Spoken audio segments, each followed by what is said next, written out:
Perdana Menteri Lee Hsien Loong menyeru Amerika Syarikat dan China agar menunjukkan ciri kepimpinan dalam menangani isu-isu sejagat. Ini lebih-lebih lagi sedang geopolitik dan ketegangan menghalang kerjasama sejagat. PM Lee mengulas demikian pada hari kedua sidang punca ASEAN. Beliau juga menekankan hubungan Amerika Syarikat dengan China menjadi keprihatinan langsung ASEAN kerana ia boleh mencetuskan keadaan tidak diingini di rantau ini. Maka itu, dialog antara kedua adik kuasa itu penting bagi membina rasa saling percaya dan kerjasama lebih kukuh. PM Lee mengucapkan terima kasih kepada Jepun dan China kerana meningkatkan hubungan dua hala menerusi kerjasama strategik menyeluruh. Beliau juga mengalu-alukan hasrat Korea Selatan untuk menjalin hubungan serupa dengan ASEAN tahun depan.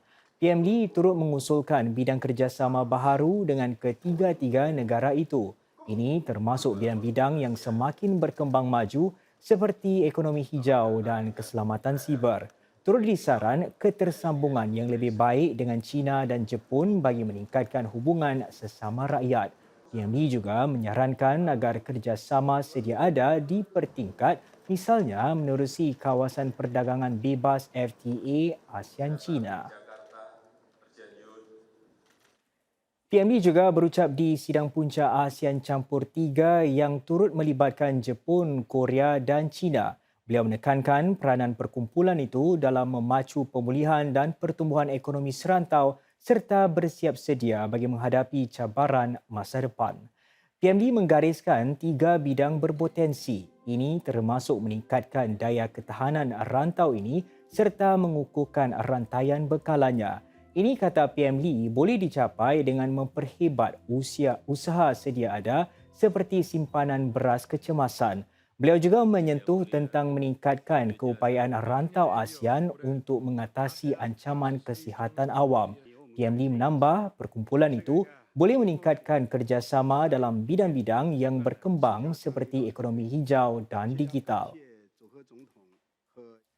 PMB juga berbincang dengan para pemimpin Amerika Syarikat semasa sidang punca ASEAN-US. Beliau meluahkan harapan ASEAN agar dapat memperluas pertukaran antara rakyat dan meningkatkan hubungan dengan Amerika.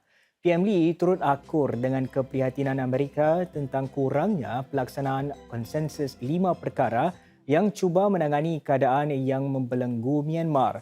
Beliau memberi jaminan bahawa ASEAN akan bekerjasama dengan Amerika dan rakan-rakan luar lain untuk menggesa junta tentera Myanmar agar melaksanakan konsensus 5 perkara sepenuhnya. Terima kasih Yang Mulia. Sebelum kita mulai sesi pleno. Agensi Sekitaran Kebangsaan NEA memberi amaran bahawa Singapura berisiko mengalami lonjakan jumlah kes denggi dalam beberapa bulan akan datang dengan munculnya serotipe baharu yang semakin berleluasa. Lebih 6,200 kes denggi dilaporkan setakat ini bagi tahun ini. Maka itu orang ramai digesa untuk mengambil tindakan segera bagi mencegah pembiakan nyamuk. Di antara kes-kes baharu yang dikesan, serotipe denggi yang dikenali sebagai DenV1 semakin meningkat. Pada Julai sahaja, ia membentuk sekitar 55% daripada jumlah kes keseluruhan atau hampir 3 kali ganda berbanding kes DenV3 yang sebelum ini merupakan serotipe yang dominan. Menurut NEA, meningkatnya serotipe denggi yang sebelumnya tidak begitu berleluasa secara lumrah disusuli lonjakan kes demam denggi dalam bulan-bulan akan datang. Namun, seorang pakar penyakit berjangkit menekankan bahawa serotipe DenV1 bukan baharu dan gejalanya tidak banyak berbeza antara 4 jenis denggi sedia ada. When you have a switch in a type of dengue, then the worry, of course, is that the population immunity to this dengue 1 isn't as high as, say, against dengue 3, which has been circulating in Singapore, at least for the past 3 years. But having said that, dengue 1 is not uncommon in Singapore. It actually has been around, at least in the past 20 years. It's caused a couple of outbreaks, I think one in 2005 and another one in 2013, right? So our immunity to dengue 1 is not that low. Setakat ini terdapat 48 kelompok denggi aktif termasuk yang cukup besar di Tua Payuh dan Lentor Loop. NEA menyatakan bahawa ia akan terus bekerjasama dengan majlis-majlis bandaran untuk mengawal pembiakan nyamuk.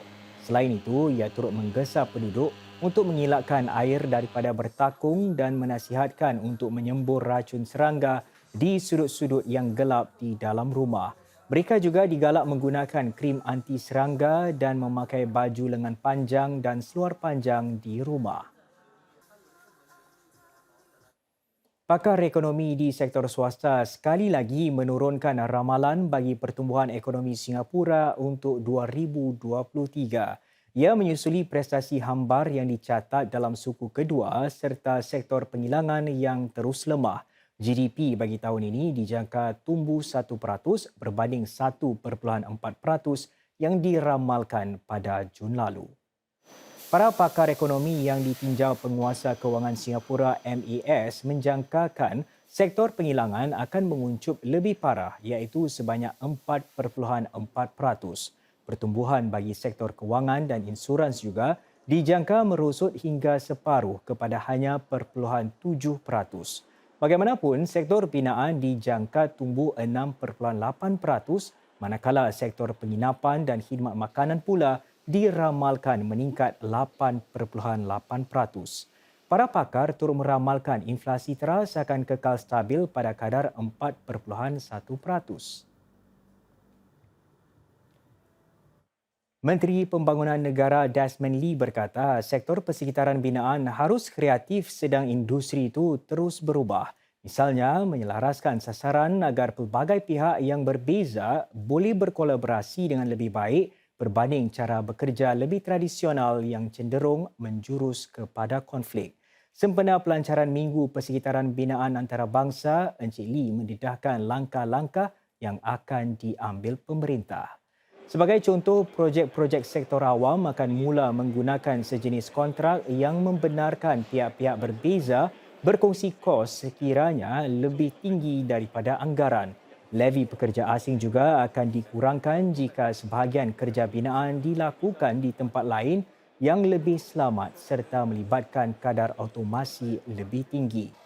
Sedang industri berubah, Encik Lee menekankan pemerintah akan tingkatkan tumpuan untuk mereka semula pekerjaan serta meningkatkan kesedaran bahawa ia kini lebih tertumpu kepada pengurusan digital dan bekerja secara berasingan.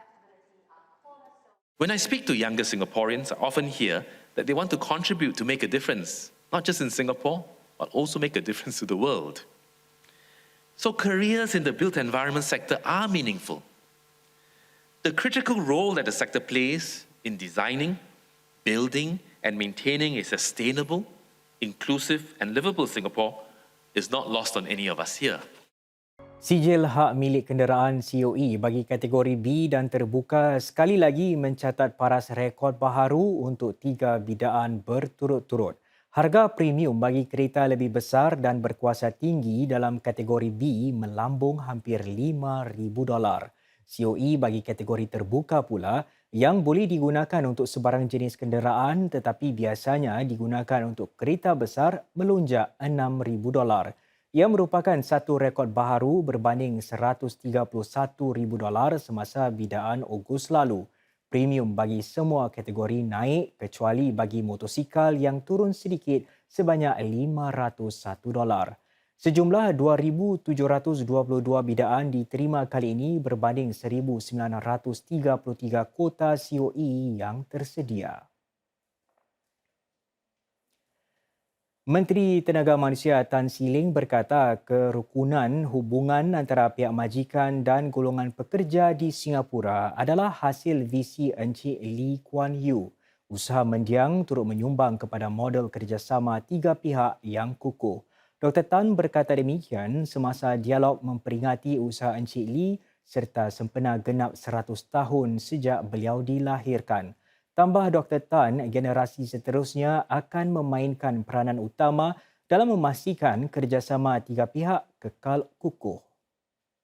As we reflect on our past and as we look forward and ahead to our future, I hope that all of us will continue to harness the spirit of tripartism and work together to overcome the inevitable challenges that we are going to face ahead.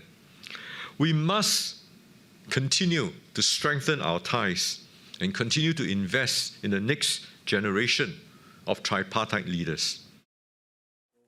Acara itu dianjurkan oleh Tripartite Collective, satu inisiatif merangkumi para pekerja, majikan dan pemerintah. Dr. Tan menghadiahkan penerusinya sebentuk lukisan yang menggambarkan ikatan rapat mendiang Encik Lee dengan wakil-wakil kesatuan. Sementara itu, beberapa isu dibangkitkan semasa perbincangan panel. Ia termasuk keharmonian industri dan bagaimana kesatuan pekerja, majikan dan pemerintah boleh berganding bahu.